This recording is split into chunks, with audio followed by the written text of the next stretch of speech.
Shalom, selamat bertemu kembali dalam persekutuan kita jemaat yang dikasihi oleh Tuhan. Hari ini kita akan bersama-sama akan belajar firman Tuhan. Namun sebelumnya itu kita akan berdoa. Mari kita berdoa. Kami mengucap syukur kepadamu Bapa di sorga pada kesempatan yang indah ini. Kami diberikan kesempatan yang indah oleh Tuhan di mana kami kembali bersekutu di dalam penyembahan kami kepada Tuhan. Walaupun Tuhan kami masih di rumah masing-masing, begitupun yang ada di dalam ruangan ini. Tapi kami bersyukur Tuhan memberikan kemenangan dan kerinduan bagi kami. Saatnya Tuhan kami akan merenungkan firman-Mu. Kami mohon kiranya kuasa Roh Kudus-Mu akan menguasai hati dan pikiran kami bersama-sama. Hamba-Mu yang akan menyampaikan firman-Mu ini, Tuhan pakai menjadi alat Tuhan di dalam tangan-Mu. Bahkan Tuhan memperkatakan kebenaran-kebenaran firman-Mu yang sesungguhnya kami harus pahami, yang sesungguhnya harus kami mengerti di dalam kehidupan kami. Oleh sebab itu berbicaralah kepada kami, karena sesungguhnya kami sudah siap untuk mau mendengar firman-Mu. Haleluya. Amin. Jemaat yang dikasihi oleh Tuhan, mari kita bersama-sama akan membuka firman Tuhan yang terambil dari Kisah Para Rasul pasal 2 ayat 41 sampai 47. Kisah Para Rasul pasal 2 ayat 41 sampai 47. Bunyi firman Allah kepada kita demikian. Orang-orang yang menerima perkataannya itu memberi diri dibaptis, dan pada hari itu jumlah mereka bertambah kira-kira 3.000 jiwa. Mereka bertekun dalam pengajaran rasul-rasul dan dalam persekutuan, dan mereka selalu berkumpul untuk memecahkan roti dan berdoa. Maka ketakutanlah mereka semua, sedang rasul-rasul itu mengadakan banyak mujizat dan tanda. Dan semua orang yang telah menjadi percaya tetap bersatu, dan segala kepunyaan mereka adalah kepunyaan bersama. Dan selalu ada dari mereka yang menjual harta miliknya, lalu membagi-bagikannya kepada semua orang sesuai dengan keperluan masing-masing. Dengan bertekun dan dengan sehati mereka berkumpul tiap-tiap hari dalam bait Allah. Mereka memecahkan roti di rumah masing-masing secara bergilir dan makan bersama-sama dengan gembira dan dengan tulus hati, sambil memuji Allah, dan mereka disukai semua orang. Dan tiap-tiap hari Tuhan menambahkan jumlah mereka dengan orang yang diselamatkan. Demikian firman Tuhan bagi kita bersama-sama pada saat ini. 2 minggu yang lalu kita bersama-sama sudah memperingati tentang hari turunnya Roh Kudus. Dan minggu lalu kita juga belajar tentang firman Tuhan yang disampaikan oleh hamba Tuhan kepada kita bersama-sama tentang turunnya Roh Kudus ke dalam dunia ini. Nah, pada hari ini jemaat yang dikasihi oleh Tuhan, kita akan bersama-sama akan belajar di bawah satu tema, yaitu dampak turunnya Roh Kudus. Dampak turunnya Roh Kudus. Berbicara tentang kata dampak atau pengaruh yang akan mendatangkan akan akibat, apakah itu positif atau negatif, melalui keadaan sekarang yang kita hadapi, yaitu di mana kita sedang berada dalam situasi virus corona yang sedang melanda akan negara kita ini. kita memahami bersama bahwa COVID-19 ini sangat berdampak di tengah-tengah kehidupan yang kita alami ini. Ada dampak negatif yang muncul, ada juga dampak positif yang kita alami. Nah, dampak negatif yang kita alami sekarang adalah bahwa banyak orang di dalam kehidupannya telah kehilangan pekerjaan. Faktor ekonomi sangat berakibat, atau faktor ekonomi di dalam sangat terasa di dalam kehidupan kita. Pengangguran terjadi di mana-mana, PHK terjadi di mana-mana oleh karena adanya COVID-19 ini.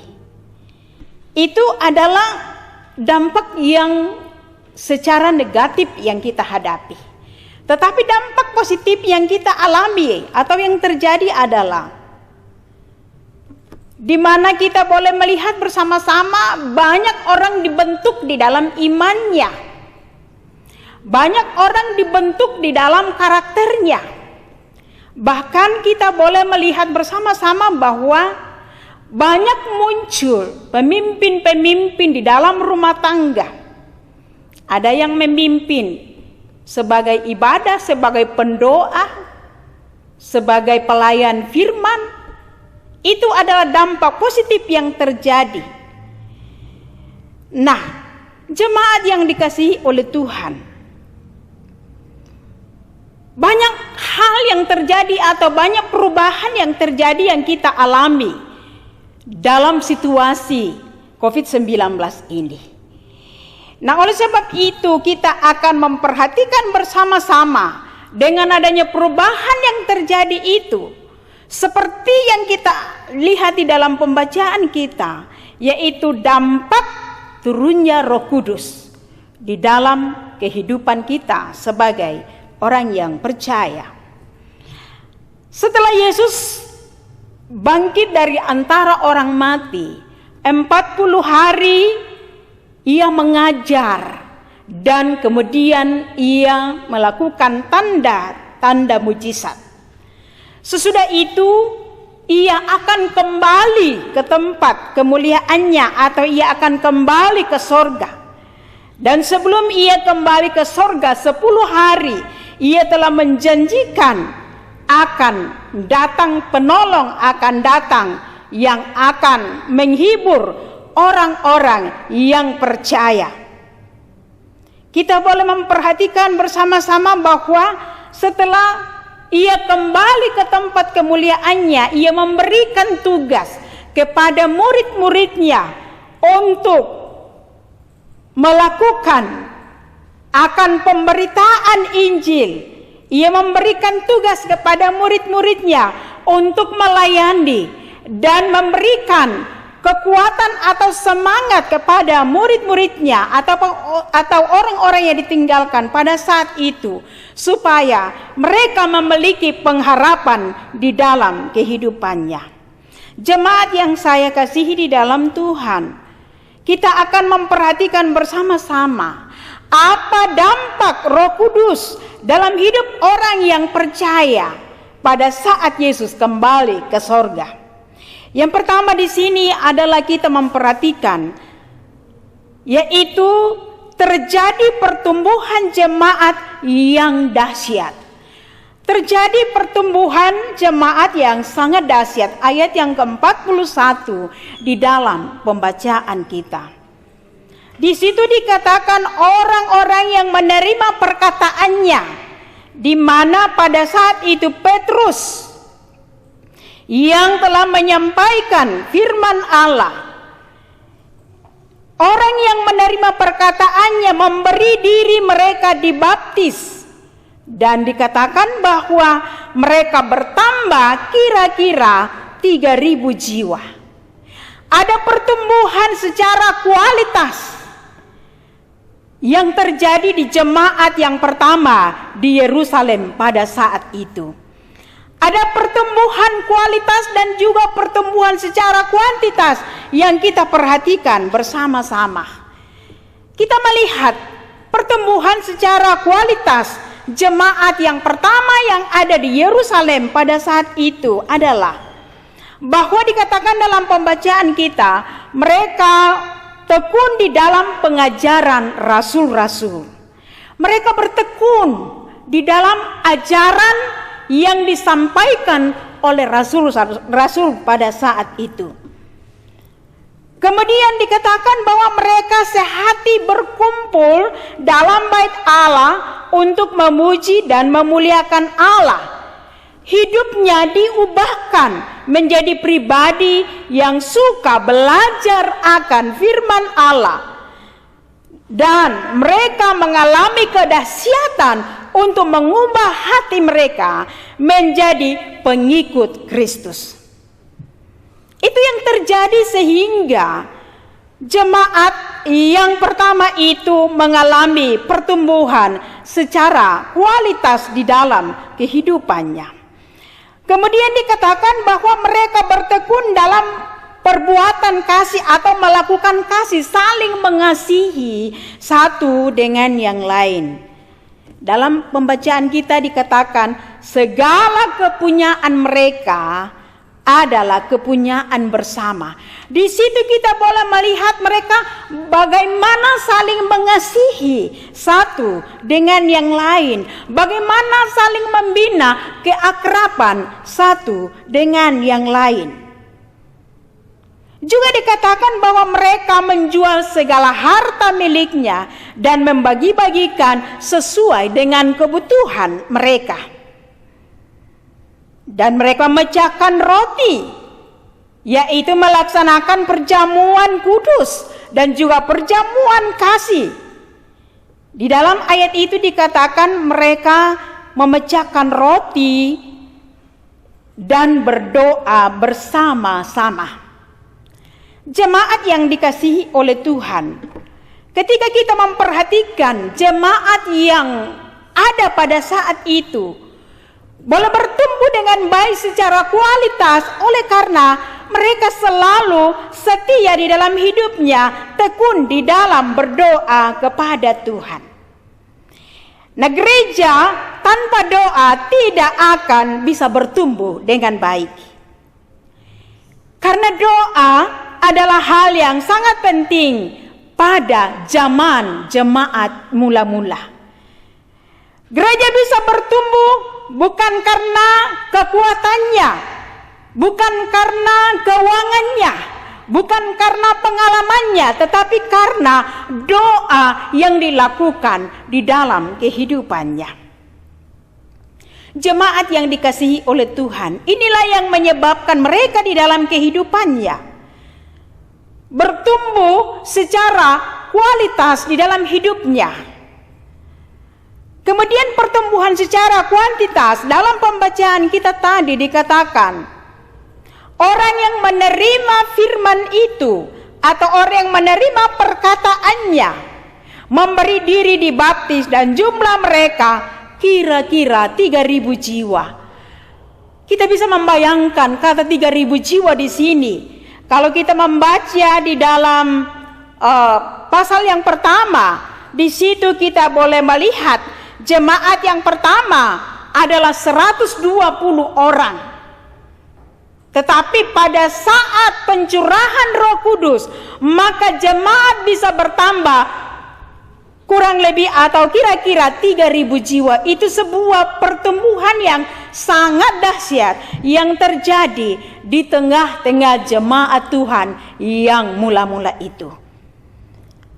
Kemudian kita boleh memperhatikan bahwa pertumbuhan secara kuantitas dikatakan tiap-tiap hari Tuhan menambahkan jumlah mereka yang diselamatkan. Hal yang sangat luar biasa yang terjadi pada jemaat yang mula-mula itu. Ada pertumbuhan secara kualitas, ada pertumbuhan secara kuantitas. Sehingga itulah yang menyebabkan jemaat itu bisa mengalami pertumbuhan yang sangat dahsyat. sebuah jemaat yang bertumbuh apabila Roh Kudus yang berperan di dalam kehidupannya, sehingga akan nampak kualitas dan kuantitas jemaat itu sendiri. Kapan Roh Kudus tidak berperan di dalam kehidupan setiap jemaat Tuhan, maka tidak akan muncul atau tidak akan terjadi pertumbuhan. Tetapi jika Roh Kudus yang telah sudah dicurahkan itu akan menguasai setiap hati orang-orang yang percaya dan siap untuk melakukan apa yang sudah diamanatkan oleh Tuhan Yesus, maka dengan demikian jemaat itu akan bisa bertumbuh dengan baik. Dampak yang kedua pencurahan Roh Kudus adalah ada gerakan pertobatan yang sungguh. Ada gerakan pertobatan yang sungguh. Dalam Kisah Para Rasul pasal yang kedua ayat yang ke-38, di situ Petrus berkata, "Bertobatlah dan hendaklah kamu masing-masing memberi dirimu dibaptis dalam nama Yesus Kristus untuk pengampunan dosamu, maka kamu akan menerima karunia Roh Kudus." Petrus mengajar kepada murid-muridnya, kepada orang banyak yang ditinggalkan pada saat itu adalah supaya mereka bertobat di dalam kehidupannya dan memberi diri mereka untuk dibaptis, memberi diri mereka untuk dipimpin oleh Roh Kudus dan memperoleh pengampunan dosa di dalam hidupnya dan menerima karunia Roh Kudus.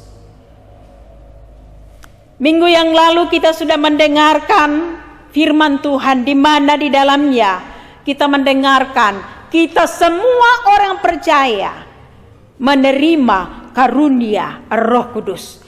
Dan karunia Roh Kudus itu yang diberikan oleh Allah kepada kita, itulah yang akan memampukan kita untuk bisa melakukan segala sesuatu. Kita boleh dikuatkan, kita boleh melakukan pelayanan, apa saja yang bisa kita lakukan karena Roh Kudus yang mendiami kehidupan kita ini. Kemudian di dalam pembacaan selanjutnya di mana kita boleh memperhatikan bahwa mereka bertekun untuk melakukan sesuatu yang berkenan kepada Allah. Di dalam pembacaan kita ini, kita boleh memperhatikan kata pertobatan yang disampaikan oleh Petrus pada saat itu adalah hal yang sangat penting. Pertobatan itu memiliki dua arti. Pertobatan yang pertama adalah pertobatan percaya dan menerima Yesus sebagai Tuhan dan Juru Selamat. Itu terjadi hanya satu kali bagi manusia.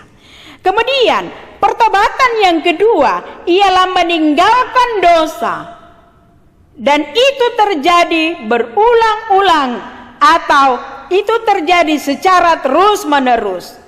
Nah, pertobatan adalah hal yang sangat penting. Mengapa demikian? Karena pertobatan adalah kita berpaling dari jalan dosa dan mengaku Yesus sebagai Tuhan dan Juru Selamat kita. Kemudian kita berpaling kepada Allah, Allah yang kita sembah. Mengapa pertobatan itu adalah hal yang sangat penting? Supaya Tuhan memulihkan kehidupan kita. Mengapa perlu pertobatan itu dalam kehidupan kita? Supaya kita diampuni, supaya kita disucikan, agar kita bisa layak di hadapan hadirat Tuhan. Itulah sebabnya di dalam kehidupan kita ini, Petrus selalu mengajar akan orang-orang banyak, bertobatlah kamu, supaya kamu boleh menerima anugerah Allah, yaitu Yesus Kristus sebagai Tuhan dan Juru Selamat. Dan kemudian Roh Kudus yang akan menguasai dan memampukan menjalankan segala tugas pelayanan yang Tuhan percayakan. Kemudian, mengapa pertobatan itu adalah hal yang sangat penting? untuk menebus kita dari segala dosa dan membawa kita kepada kehidupan yang kekal. Jemaat yang dikasihi oleh Tuhan, sebuah jemaat yang bertumbuh apabila Roh Kudus yang berperan di dalamnya, sehingga akan nampak kualitas dan kuantitas dalam jemaat. Kapan Roh Kudus tidak berperan, percayalah bahwa gereja itu tidak akan bisa maju. Gereja itu akan berjalan di tempat, tetapi Roh Kudus yang akan memimpin kehidupan setiap orang yang percaya dan memberikan dirinya, maka gereja itulah yang akan maju. Saudara-saudara yang saya kasihi dalam Tuhan, Tuhan mengizinkan akan COVID-19 ini terjadi di tengah-tengah kehidupan kita, agar kita boleh bertobat di dalam kehidupan kita jikalau ada yang tidak berkenan kepada Allah yang kita lakukan di dalam kehidupan kita. Tuhan mengizinkan akan masalah yang kita hadapi sekarang ini, supaya kita boleh memeriksa akan diri kita. Kita boleh merenungkan kehidupan kita.